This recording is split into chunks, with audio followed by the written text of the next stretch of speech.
রাষ্ট্রব্যাপী অর্থনৈতিক মন্দা। এই মন্দা মোকাবেলা করেও দক্ষতার সাথে রাষ্ট্র পরিচালনা আমরা করেছি, সুশাসন প্রতিষ্ঠা করেছি, সন্ত্রাস জঙ্গিবাদ দমন করে মানুষের জীবনের শান্তি নিরাপত্তা আমরা ফিরিয়ে এনেছি।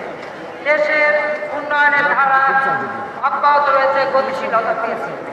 এই ছিলেন আপনারা একটা স্মরণ করে দেখেন, সেই বিএনপি জামাত জোট সরকারের আমল, ওই 2001 থেকে 2006 যখন তারা ক্ষমতায় ছিল, এই সিলেট এলাকায় বিশেষ করে সিলেট বিভাগে বিভিন্ন জায়গায় একের পর এক বোমা হামলা হতো। এই গ্রেনেড হামলা,